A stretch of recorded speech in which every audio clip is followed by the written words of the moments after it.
Grace to you and peace from God our Father and our Lord and Savior, Jesus Christ. Amen. So when you think about Jesus as the Good Shepherd, what comes into your mind? What's the image? Is it something like that? You know, Jesus looking kind of like a Swedish blonde guy and carrying this lovable lamb and surrounded by some woolly sheep and this idyllic pasture scene. Isn't that comes to your mind? Definitely. I mean, that's what I grew up with, thinking of and seeing in my mind when I think about Jesus as the Good Shepherd. But let me draw your imagination just for a moment to something completely different, way different than that. I stayed up late on Wednesday night doing something I thought I would never do in my life, watching women's hockey.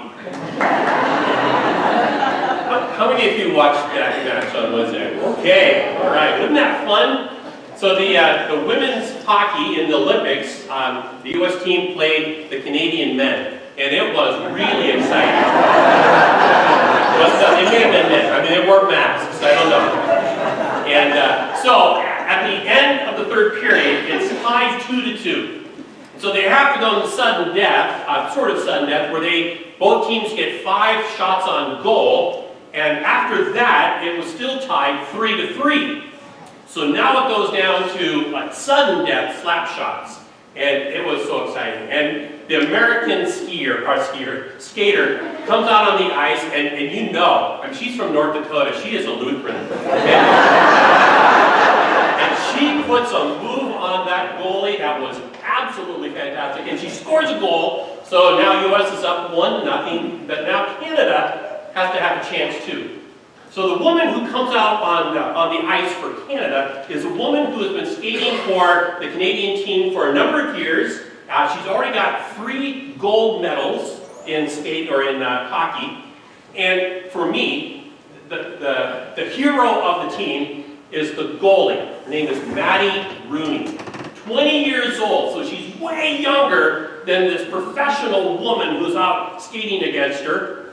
And Maddie had already saved 29 of 31 shots on goal. So she's been taking a lot of hits, and she's been making amazing stops. And so it now comes down to this, and the shot goes off, and Maddie blocks the shot, and the U.S. wins.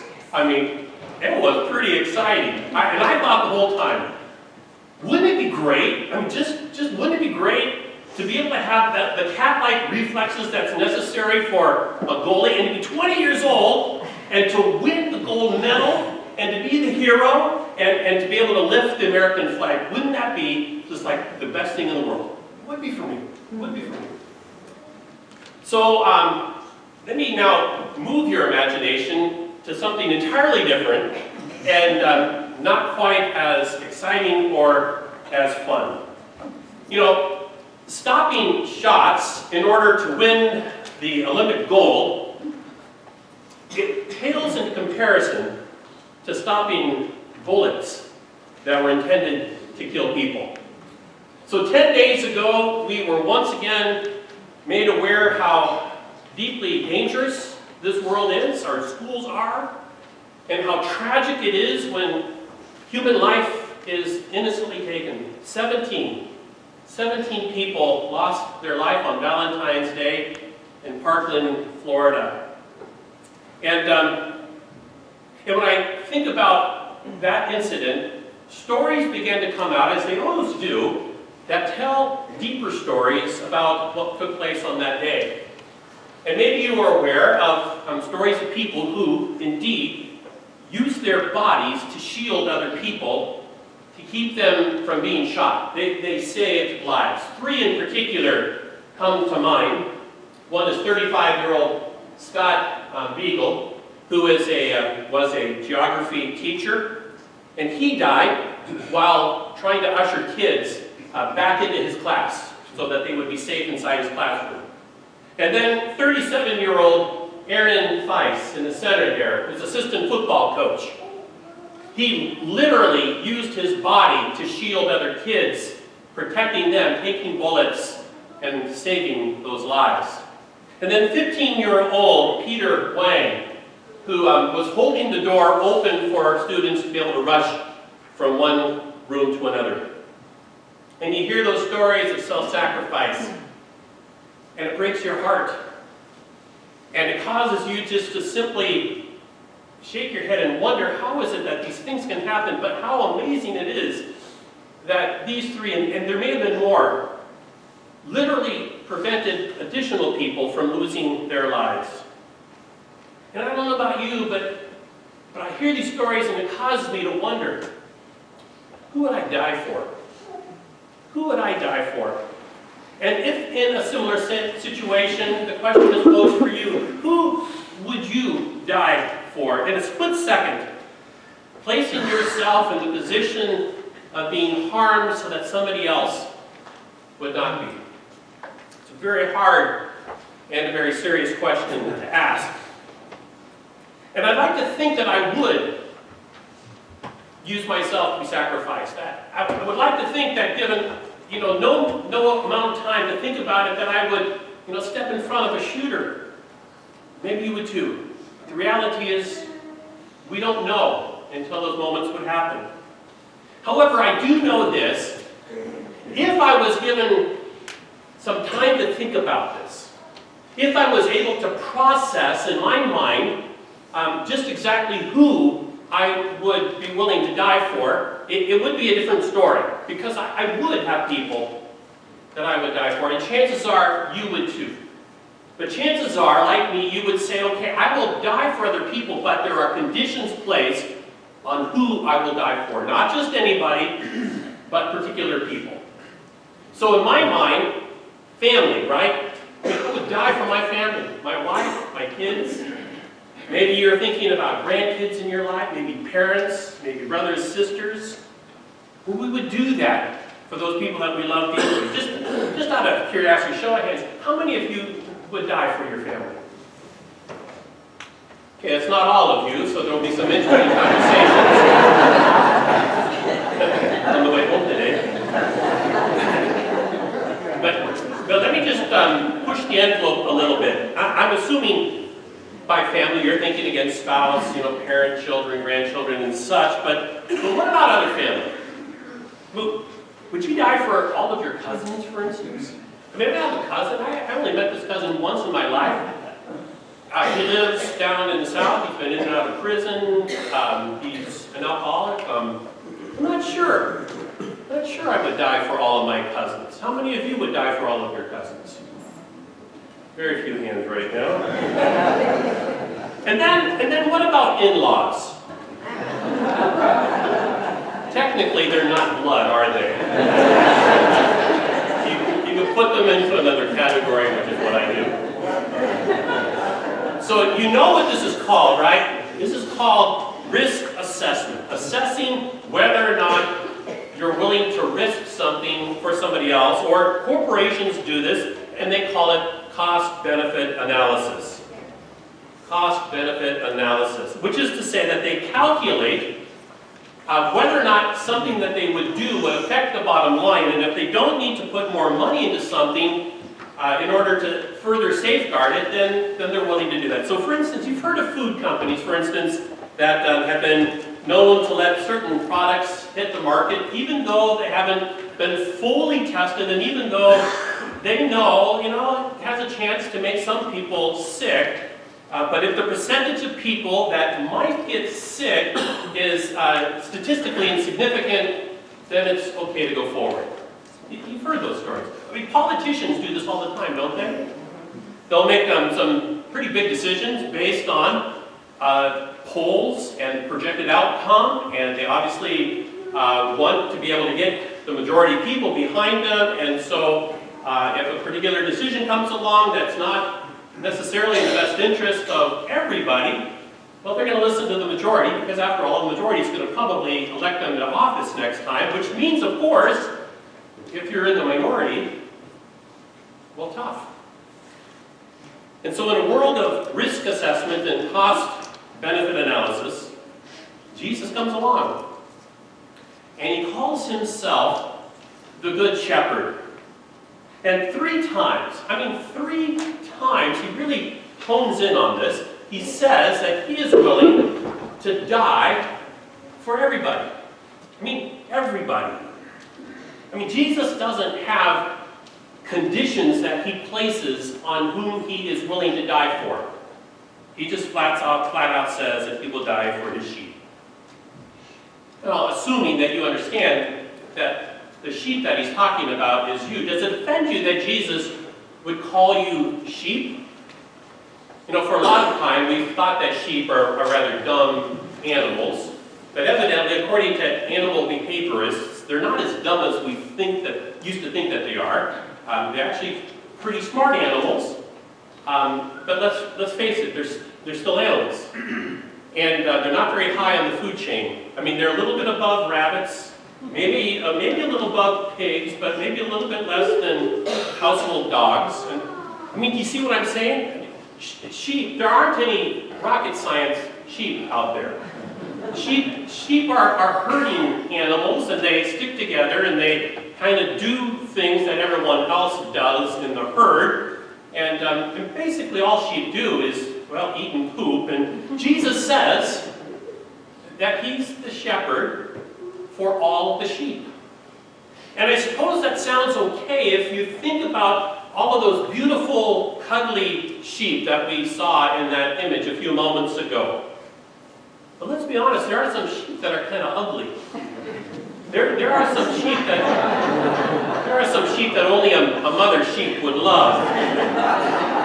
I mean, I'm sure that there are sheep that are selfish, and there are sheep that get angry, and there are sheep that are bullies, and there are sheep that gossip, and there are sheep that steal.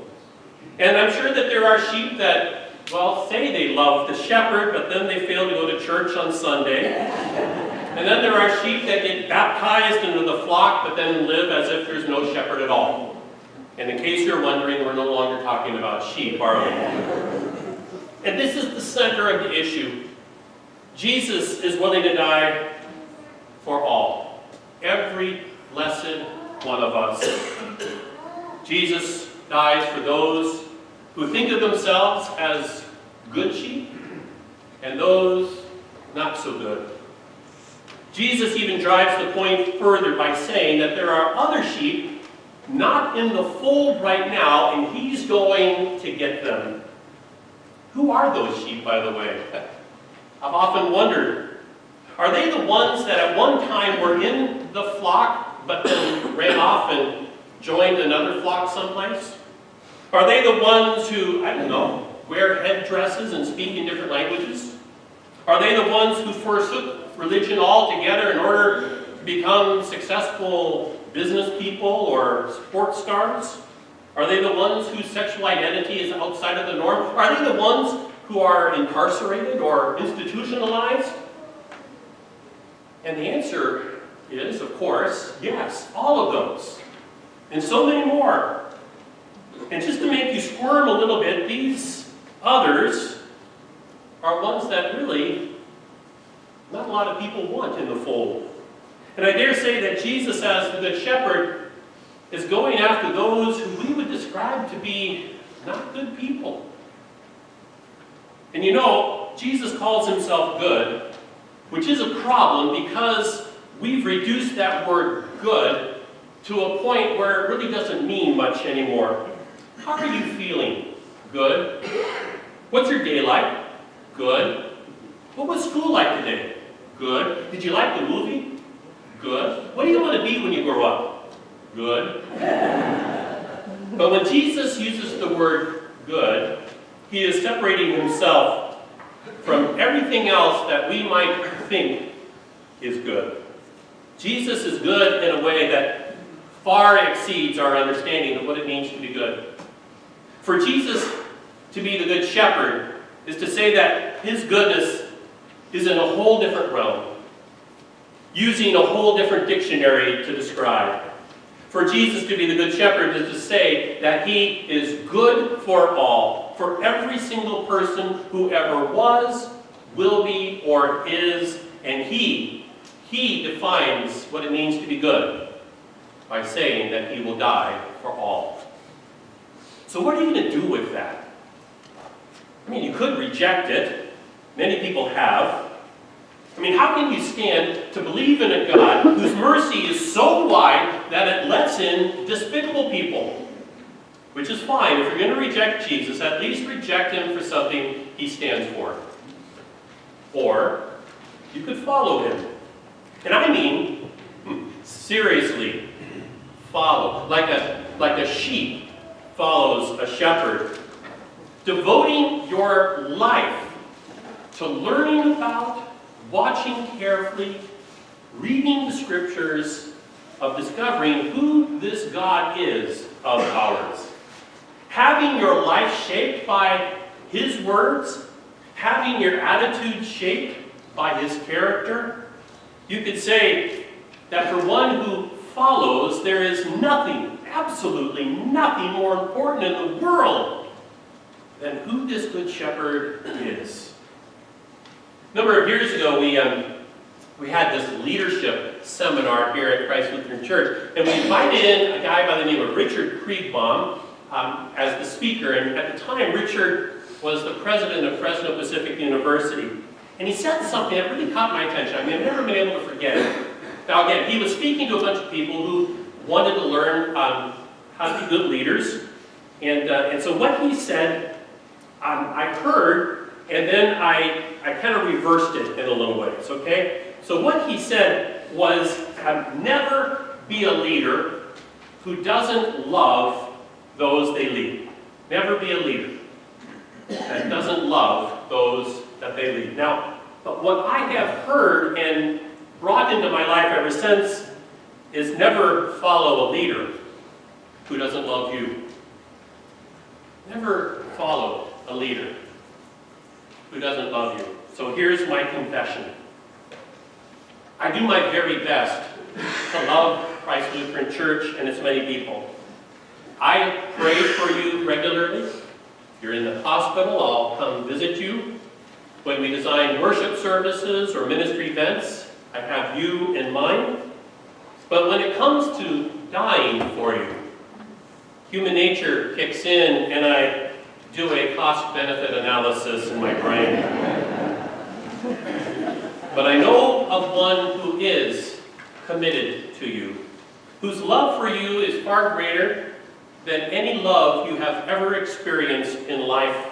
And while there may be many superlatives of which to call this one, he wants to be known simply as good, the Good Shepherd, Jesus the Christ. Amen. The peace of the Lord be with you always. Thank you. I invite you to rise and share the peace of Christ with those who are near you.